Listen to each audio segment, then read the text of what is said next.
boring!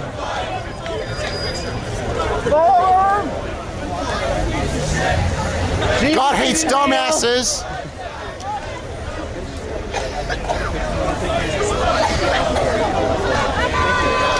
I do feel bad for kids because they've kind of been brainwashed?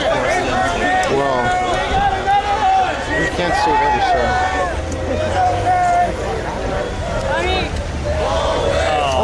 Follow him! Get him! Goodbye, assholes! Wait, no, I want a picture. I want a picture of him. I'm going to chase them. So go following.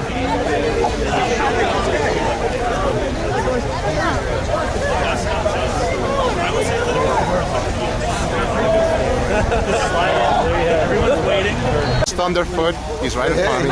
I know I'm filming you, but you know, my atheist friends are gonna get upset because they never met you. I'm actually an Iraqi friend who's an atheist. I know. They have a real rough end of the stick. Of course they do. Sunnis, Shias, really, man? It's like hooliganism gone to extremes. Think of it that way. But, wow. And it turns out he's a chemist, which makes me feel better than ever, because I like chemistry too. Yeah. I'm interested in the Lathanite series, actually, of metals. Crazy. Of course I'm crazy. What do you think? The only thing I need to do is stop by the booth and get the shirt I paid for. The honourable thing here and actually take some of this. Yeah.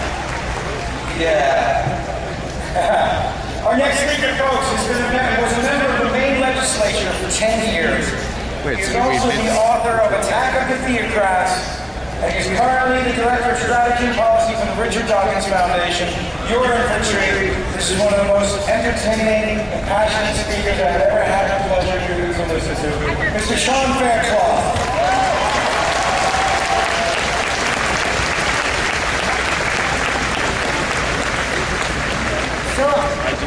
I'm a white guy with a tie, and I have more confessions.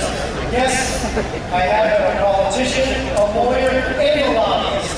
Holy shit.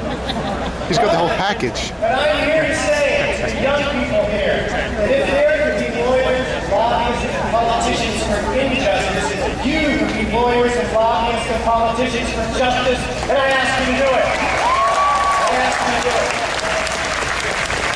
I have another confession to make. I have to say that I have never in my life really experienced serious discrimination. Now, African Americans, we think of unforgivable violations of their civil rights, including racism. Gay people, discrimination against them to this day. But I gotta tell you the truth. For me, like Bill Gates, not religious. Like Warren Buffett, not religious. I'm doing just fine. Well, not just like that. Richard Dawkins YouTube So why am I here? Dawkins Foundation. I'm here to speak for fundamentalists. Yes, that's right. Or at least the children labeled fundamentalists who have their health and sometimes their very lives endangered by child protection laws. We get the so-called fake healing.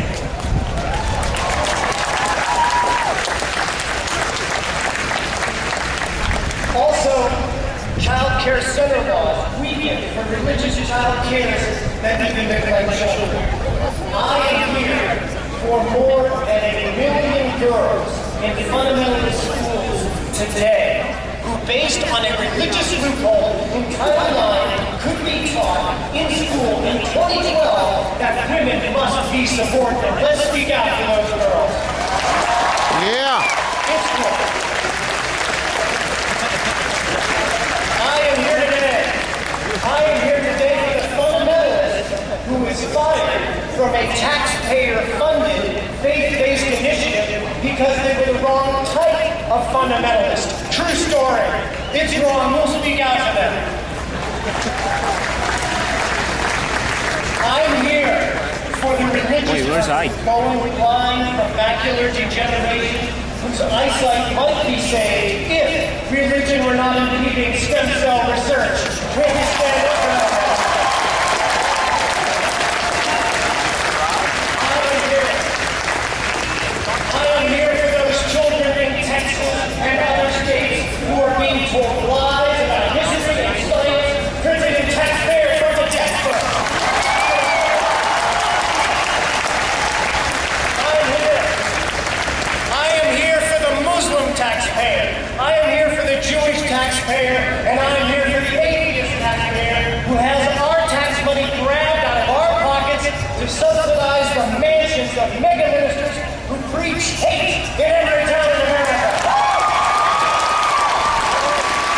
go, man. At the Richard Dawkins Foundation for Religion. At the Richard Dawkins Foundation for Reason and Science, U.S., we offer a 10-point vision of a secular America. Ow. Or as I call it, a modest plan to take over the United States.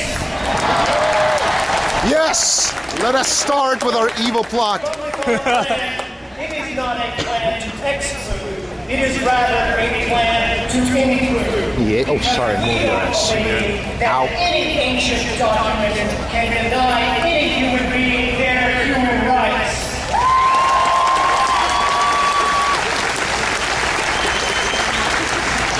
Richard Dawkins asked me, he asked me to use my 20 years of experience in politics to organize in Sarah Palin's Alaska, and in Michelle Bachmann's Minnesota, and in Rick Santorum's Pennsylvania.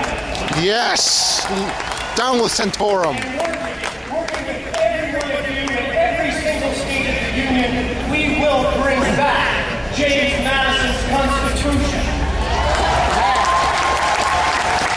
We will bring back Thomas Jefferson's First Amendment. And we will bring back Jack Kennedy's America, where in Jack Kennedy's words, and I quote, "The separation of church and state is absolute."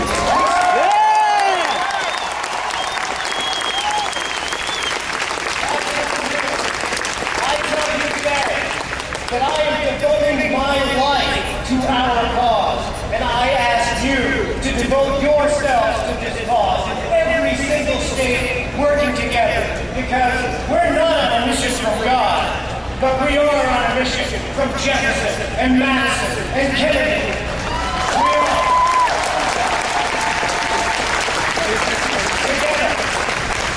Together, we secular Americans are taking command of the moral high ground. We are taking the lead, and together we are going to make a great nation even greater. Thank you very much. Whoop, whoop.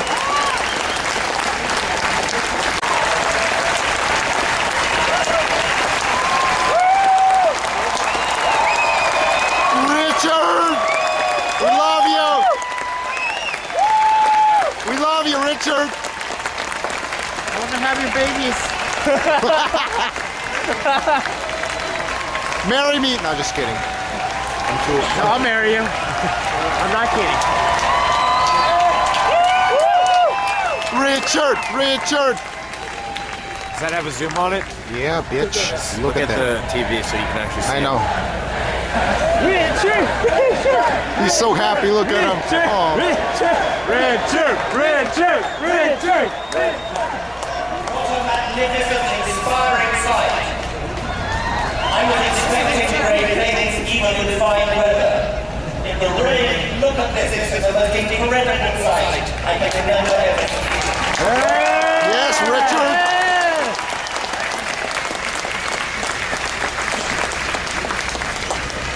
The sharper, critical thinkers among you may have discerned that I don't come from these parts. Of course. I see myself as an emissary from a benighted country that does not have a constitutional separation between church and state. Indeed, we don't have a written constitution at all. We have a head of state who's also the head of the Church of England. Yep. The church is deeply entwined in British public life. That's why we're in America. The American Constitution is a precious treasure, the envy of the world. The First Amendment of the Constitution, which enshrines the separation between church and state, is the model for secular constitutions the world over and deserves to be imitated the world over. Yes, sir. How sad it would be if, in the birthplace of secular constitutions, the very principle of a secular constitution were to be betrayed in a theocracy. And it's come close to that. How could anyone rally against reason? How is it necessary to have a rally for reason? Free food. Reason means basing your life on evidence and on logic, which is how you deduce the consequences of evidence. In 100 years' time, it seems to me inconceivable that anybody would want to have a rally for reason. By that time, we might have blown ourselves up, or we have become so civilized that we no longer need it. We must be happy. What is that? Important text. Oh. I just sent him a text. I said, "Hi, Richard." You have his number? When I was at school, we used to say ahead. It is a thing most wonderful, almost too wonderful to be. After that, I think rather went off the rails. But those first two lines have inspired me ever since. It is a thing most wonderful that on this once barren rock, orbiting a rather mediocre star on the edge of a rather ordinary galaxy, on this rock, a remarkable process called evolution by natural selection has given rise to the magnificent diversity of complexity of life. And religion too, unfortunately. And the illusion of design, which we see all around us, has given rise in the last million years or so to a species, our species, with a brain big enough to comprehend that process, to comprehend how we came to be here, how we came to be here from extremely simple beginnings where the laws of physics are played out in very simple ways.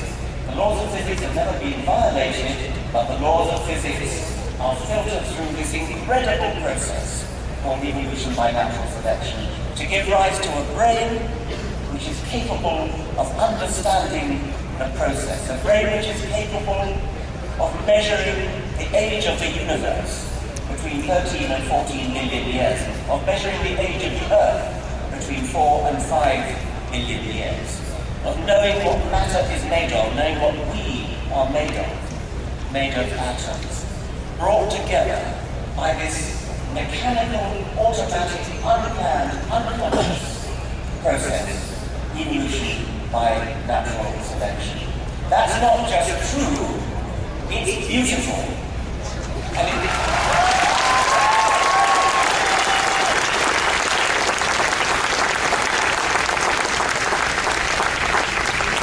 It's beautiful because it's true, and it's almost too good to be true. How is it conceivable that the laws of physics should conspire together without guidance, without direction, without any intelligence to bring us into the world? Now we do have intelligence. Intelligence comes into the world, comes into the universe late. It's come into the world through our brains and maybe other brains in the universe. Now, at last, finally, after 4 billion years of evolution, we have the opportunity to bring some intelligent design into the world.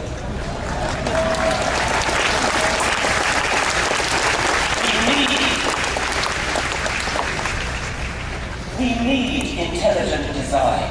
We need to intelligently design our morals, our ethics, our politics, our society. We need to intelligently design the way we run our lives, not look back to scrolls, I'm going to say ancient scrolls, they're not even very ancient.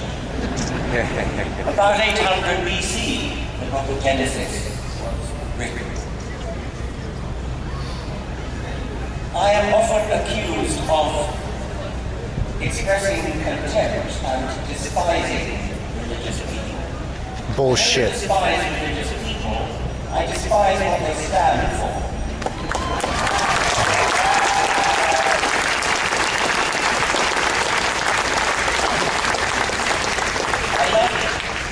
like to quote the British journalist Johann Hari, who said, I have no contempt for you. I have so much respect for you that I cannot respect your ridiculous ideas. Cray is a fucking fraud, loser.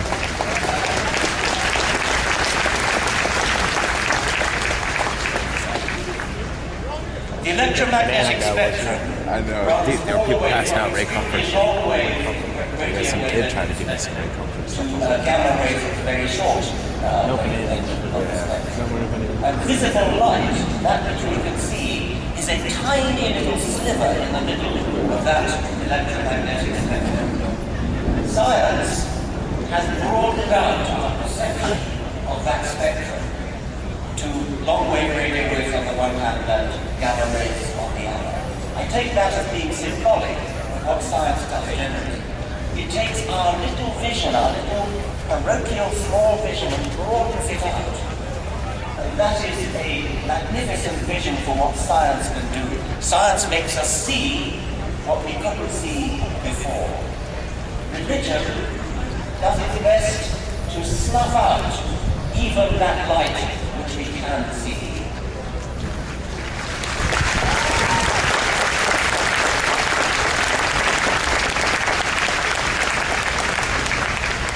So we're here to stand up for reason, to stand up for science, to stand up for logic, to stand up for the beauty of reality and the beauty of the fact that we can understand reality. I hope that this meeting will be a turning point. I'm sure many people have said that already. I like to think of the physical analogy of a critical mass. There are too many people in this country. There are too many people in this country who have been cowed into fear of coming out as atheists or secularists or agnostics. We are far more numerous than anybody realizes. Yeah. Yup, we're everywhere.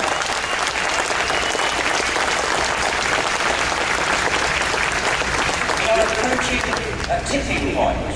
We're approaching that critical mass where the number of people who have come out becomes so great that suddenly everybody will realize, I can come out too. That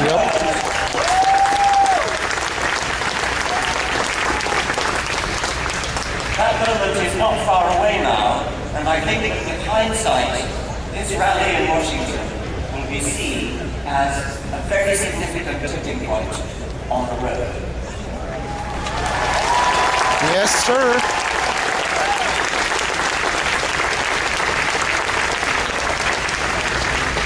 And I will particularly appeal to my scientific colleagues, most of whom are atheists.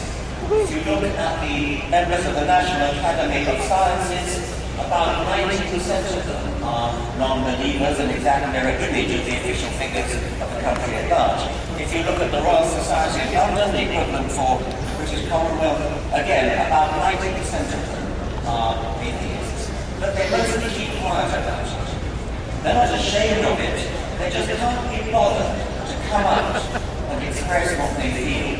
They think religion is just simply boring. They're not going to bother to even stand up and oppose it. They need to come out. Religion is an important phenomenon.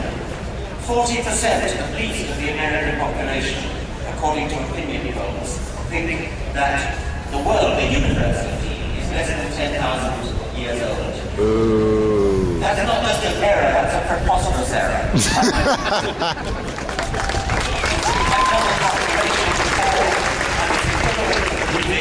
That the width of North America from Washington to San Francisco is equal to about 8 yards. Epic fail. 8 yards.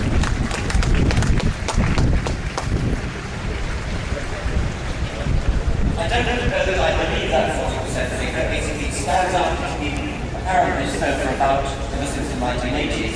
But what I want to suggest you do when you meet somebody who claims to be religious, ask them what they really believe. If you meet somebody who says he's Catholic, for example, say, look, you just mean what that tie is happening. Because I'm not impressed by that.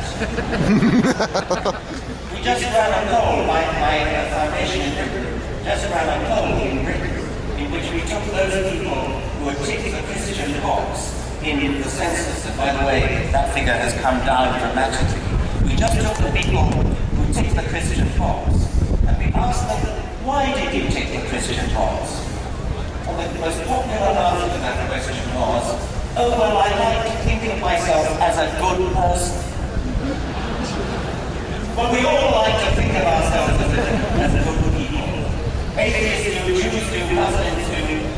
So when you meet somebody who claims to be Christian, ask him, what do you really believe?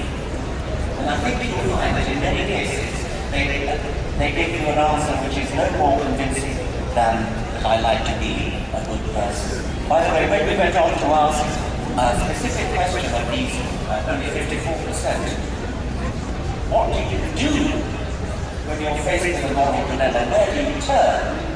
Only 10% turn to their religion when trying to solve a moral. Wow. Only 10%.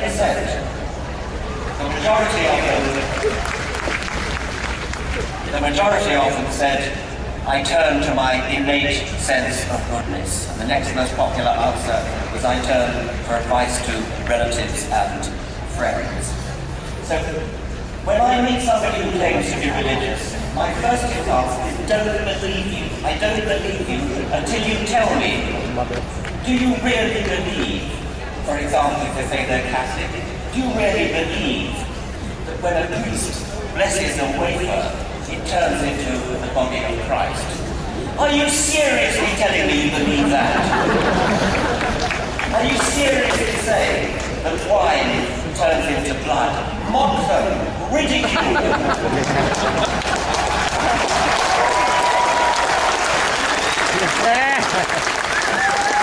Blood into wine.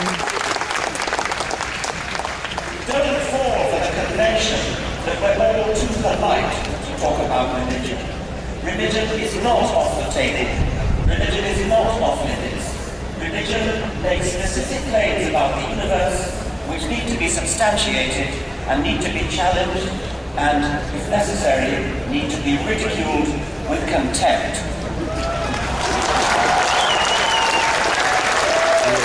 Yes. He's a prophet, I tell you. I want to echo what my colleagues from the Eric Hovind Foundation said. I am an outsider.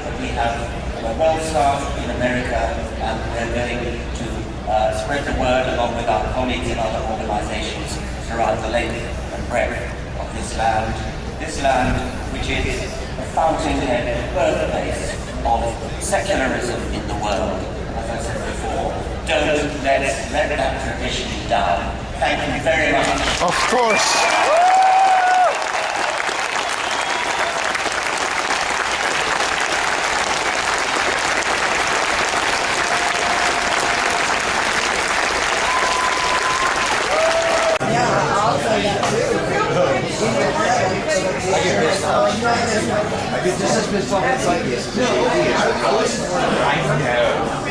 They don't know shit. They don't know shit.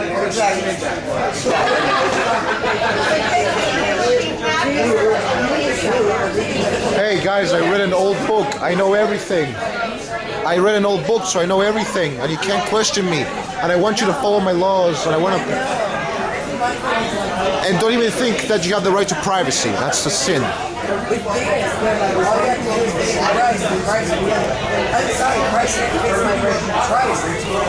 not